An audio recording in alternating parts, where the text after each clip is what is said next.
Hello and welcome. I'm Sophie Fisher from the ILO's Department of Communication.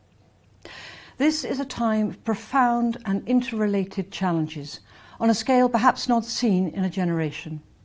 The aftermath of COVID-19, economic recession, inflation, armed conflict and, of course, climate change. Both policymakers and ordinary people worldwide are struggling to find ways to handle these challenges. One of the policy options being discussed is improving and extending social protection. As it happens, this year marks the 70th anniversary of the adoption of ILO Convention 102, the Social Security Minimum Standards Convention. It's also the 10th anniversary of the adoption of the Social Protection Floors Recommendation, number 202. So now, in the run-up to Human Rights Day, is an appropriate time to look at the role that social protection might play in facing down these challenges. To discuss this, I have with me two very distinguished guests. The Director General of the ILO, Gilbert Hongbo, and the UN's High Commissioner for Human Rights, Volker Turk. Gentlemen, welcome. Thank you so much for joining us for this discussion. Mr. Turk, if I can start with you. You're coming at this from a human rights perspective. What do you think that social protection can do for tackling these challenges? So first of all, before I answer the question, I would like to pay tribute to the fact that we have this conversation because I have the highest admiration for the International Labour Organization. It's actually the oldest human rights organization in the world. I mean, you're over 100 years old.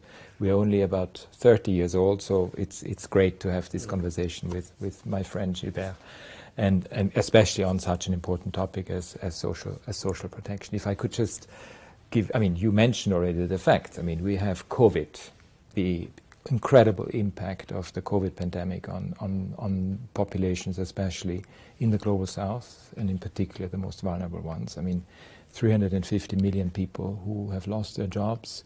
We know that this year, with about 75 to 95 million people moving into abject poverty, we see the effects of the war in Europe on the rest of the world.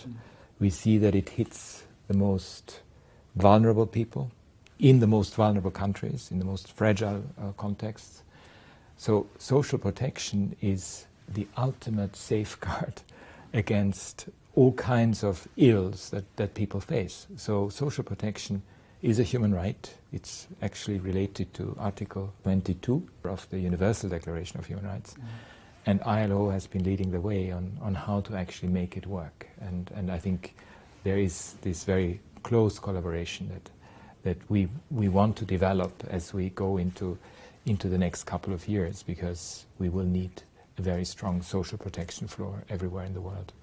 DG, let me pass it to you. As the High Commissioner has referenced, more than half the world's population at the moment lacks any social protection at all. It's a big challenge. How do you think the ILO can respond to it? No, there are, first of all, let me also welcome my good friend Volker in this discussion. I'm so thrilled to see you taking up your new role as High Commissioner for Human Rights. At the same time, I'm taking up my new role in ILO. So there's a lot that we could work together. And social protection, as you said, is a good point of entry where there's a lot that ILO could do. And you know very well how I've been pushing for an increased social justice. And I see social protection as one of the major pillars if you want to build, if a nation really want to build a social protection, particularly from the right perspective. And for us, it's totally unacceptable. We estimate to 4 billion people that have zero access to any kind of protection. In today's world, 4 billion, more than half of the population. So it's a serious matter, and this is where ILO stands in working with all nations to improve the situation. And do you think that a human rights approach can be effective, particularly in dealing with this issue of inequalities? Because one of the characteristics that we have seen over the last year or so with COVID and these other issues is, as you have referenced, the expansion of inequalities, the poor getting poorer, those who had little having even less. So human rights is an incredibly important magnifying glass when it comes to discrimination. Mm-hmm. And we have seen in the COVID period in particular, what has become much more apparent is how women, and in particular those who are also working in the informal care economy, are triply affected. And we have seen, I mean, there were the unsung heroes during the COVID pandemic were women. Mm-hmm. In particular, because they not only let the economy go on, but they also very often were the caregivers and caretakers of a lot of people who were affected by the COVID pandemic and all the other consequences that it has. So human rights puts a spotlight on who is most affected. It looks at discrimination issues. It looks at, and it is very much oriented towards people at the end of the day. How are people impacted by this combination of global crises and shocks that the populations face? And it demands participation. It demands meaningful participation by those who are affected and giving them a voice. And that's why this strong marriage between human rights and ILO standards is so important. It's quite interesting what you're saying. One dimension that I'm observing, it would be good to share your perspective on that. You know, when you see at the same time we're struggling with the COVID, and today we also have to face, as you mentioned earlier, the impact of the aggression of Ukraine by Russia, that create a situation where the inequalities are widening, and therefore people that are victims, they see the global situation where at the same time some part of the world, of the society, things are getting better and better. The sentiment of unfairness, and that the nexus between the unfairness and the rights of every citizen become closer, narrower and narrower. And I find it much more appealing and also a way for us to really make sure that every time we talk about in our case, the workers' right, but the human right in general, and the feeling of a situation that could be seen as unfair to some part of the population. And I see social protection as a concrete human rights response, mm-hmm. precisely to overcome inequalities and discrimination that has become so apparent. And I think this call for universal social protection coverage is incredibly important as we go ahead into the SDG summit next year, the Future Summit, but also the World Social Summit in 25. And we need to make a strong case for social protection as a stabilizing factor and one that advances human rights for everyone. But do you think the message is starting to get across that social protection, it's not just something that's nice to have for human rights reasons and other reasons, but also that it's important for prosperity? Because if people have no money, they literally cannot join the global system and the global economy. I mean, one of the things that the ILO says is poverty anywhere is a threat to prosperity everywhere. And that the message that social protection, universal social protection, is actually good for everybody. Is that message finally getting through? I mean, as far as I'm concerned, and if you just look at the last couple of weeks, ever since we both started our new positions, social unrest is rising. We see protest movements all around the world. And very often this is combined with the absence of social protection floors. So we know that grievances by populations become very strong if they have absolutely nowhere where there is nothing that they can rely on. So we need actually social protection, not just for the interests of the people, but also for the overall stability around the world, because we know that social unrest, protest movements, they are a signal that something needs to be fixed. And the nexus with the economic stability that you were referring to is essential, because you can even see it as for the consumption from an economic viewpoint.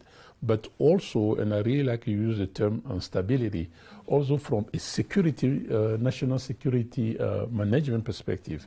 If you see also what is happening in the Sahel, for example, with the security dimension of the jihadist attack, there's a link of the lack of bare minimum protection, be it maternity protection or be it a minimum access to income.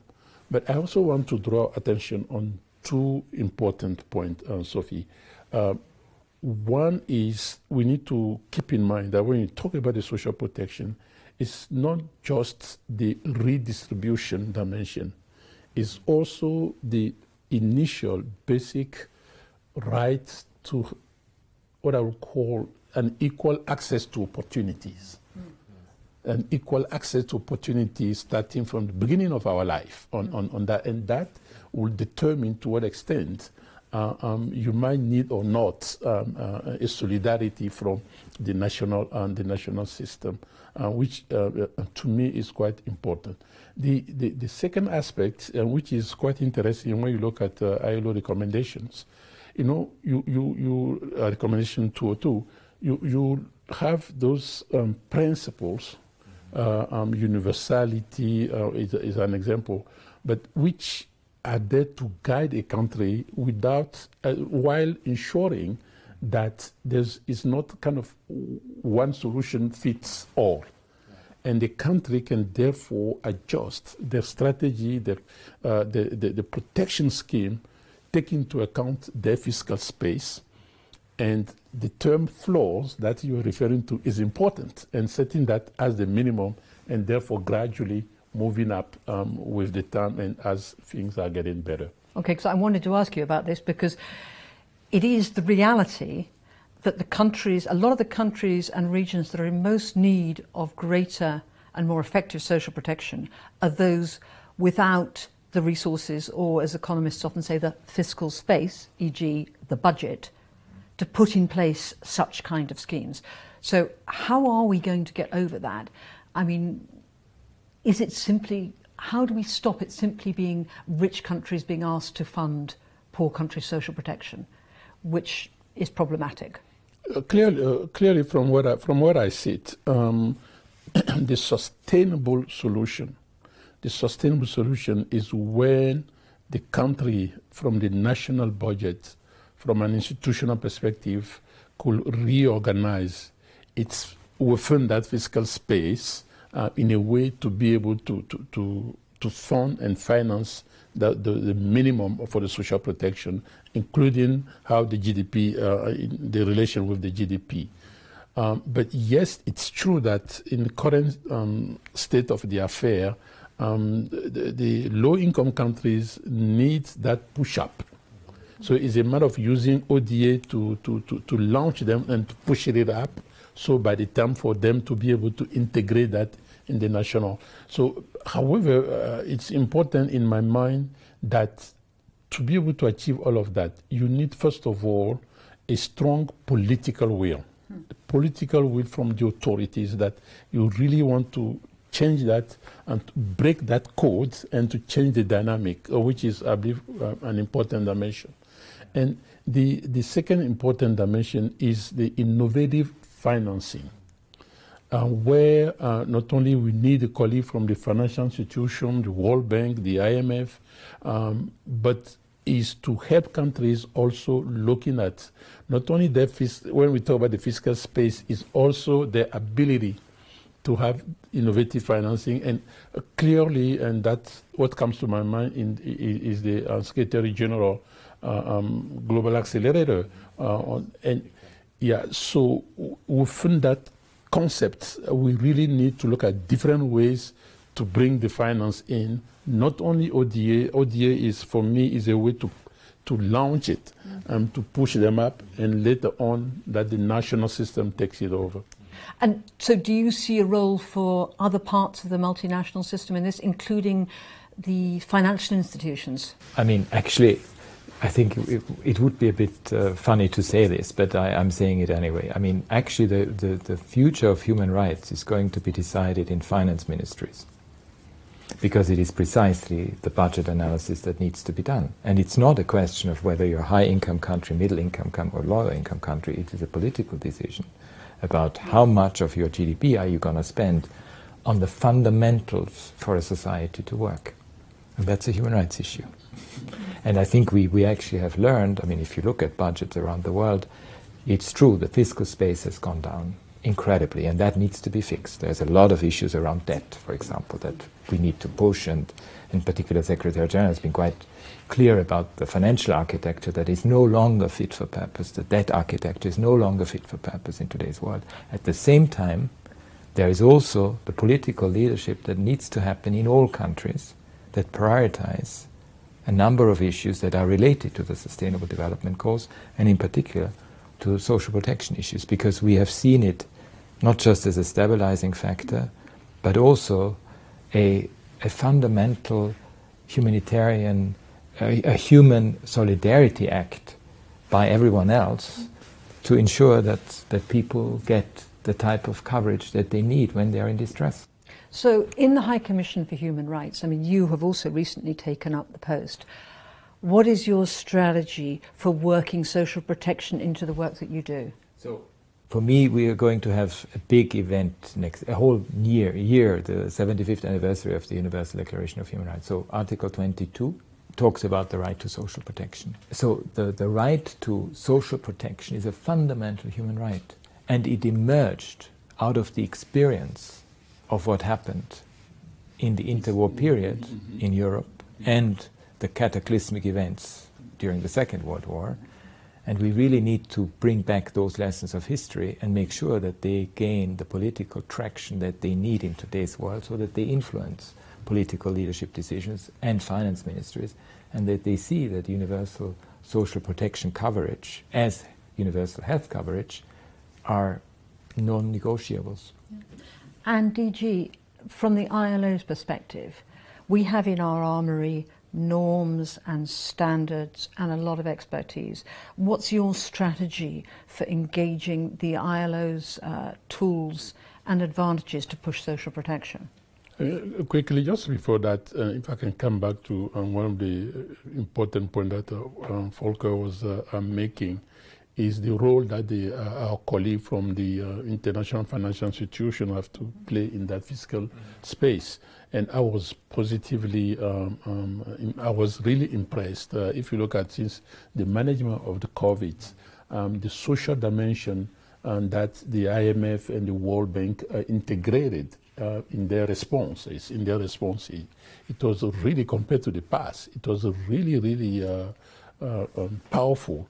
So for me, I'm very, very much hope that will bring all of us, we from the human rights, from the social perspective and the financial institution, to work together, making sure that when it comes to the time to managing crises such as the current inflation that we are facing, that the austerity measure do not lose sight of the need to keep a minimum social protection, which leads me to your question.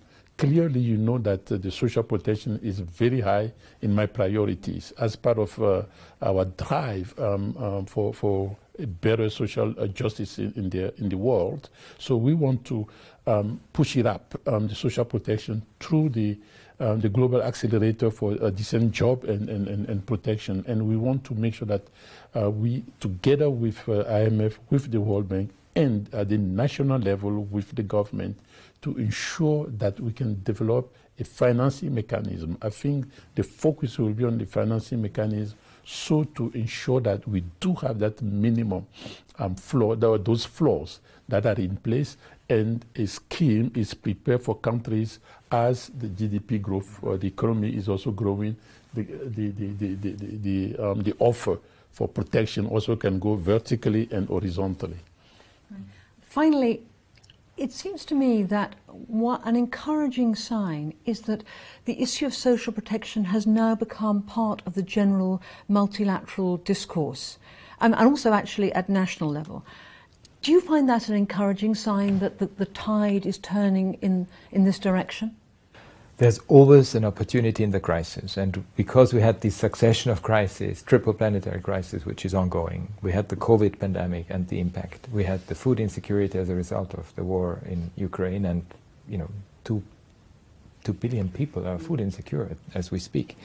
So all of these succession of crises have led to the realization that something has to be done, and governments were struggling to find the recipes for it, and social protection is part and parcel of that toolbox. DG, just to finish, are you encouraged? Do you think that people are listening, that the tide is turning in the direction of pushing social protection to another more universal level? Oh, clearly, and I fully agree with Volker, clearly, when you have a crisis, automatically you usually also have opportunity, and currently yes, the tide is turning.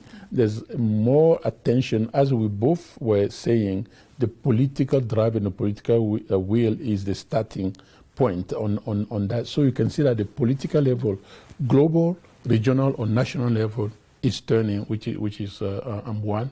Secondly, which also increases my hope. As I was saying, we are not saying that the social protection had to be seen only from a redistribution or a food stamp, if I may use the term, approach. If you look at the consequence of the war in Ukraine and the food crisis that we have, what is coming out of that is not just providing the food to people that are in need, is also making sure they have access to the production, to the productive resources, including the fertilizers, for example, for them to be able to take charge of themselves. And this is what it is about, being able, having the means for a dignified life through decent work. That's a nice positive note to end on. Dr. General, High Commissioner, thank you so much for your time. And thank you for watching this discussion on social protection, and goodbye.